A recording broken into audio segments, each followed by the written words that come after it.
So I was listening to Pastor Chuck Smith, the founder of the Calvary Chapel movement. I was listening to, ironically, one of his commentaries, the C2000 through the Bible series from the 70s and the 80s. And by the way, if you haven't ever listened to it, it's a really good. I highly recommend getting there. Pastor Chuck was a very good teacher. But the irony of the fact that I'm listening to a commentary, and this was actually said in the commentary, and I don't remember which lesson it is. I'm in the book of Genesis, or just finished the book of Genesis. It's taken me almost 3 weeks to get through his commentaries on it. But in his commentaries, and I don't remember the context or the before or after what exactly he was talking about, but this stuck out to me. As humans and Christians, we're always looking for something else. And you see this a lot in other religions. You look at the Catholic use of the Apocrypha and their extra biblical texts. You look at the Mormons, the Book of Mormon, the Pearl of Great Price, all of the extra biblical texts. And Pastor Chuck said that the best commentary that you can find on the Bible is the Bible.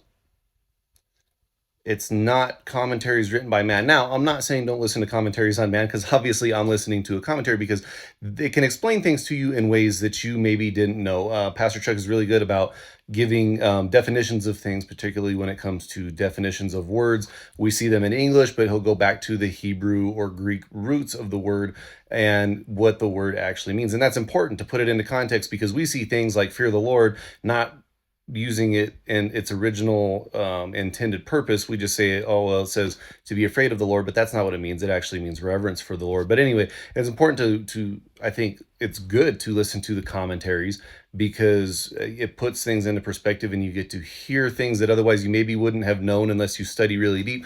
But let the Bible be the commentator of itself. Let it explain itself. And it does. And the more you're in it and the more you read it, the more you'll understand and the more it will explain itself.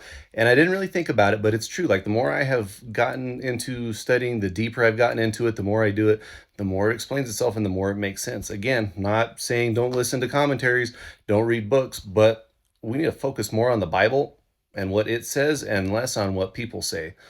Let God speak to us through the Bible. God wrote the Bible. God spoke the Bible into existence. It is inspired by God, so he can explain it to us. He can put it into ways that we can understand. He is the commentator. The original author is always the best person to go to when you're looking for an explanation of something. Something to think about. If you don't listen to Pastor Chuck, I highly recommend him. He is a great speaker, great pastor. We miss you, Chuck. But stay blessed and stay grounded in the Word. That is the purpose of this video. Stay grounded in the Word.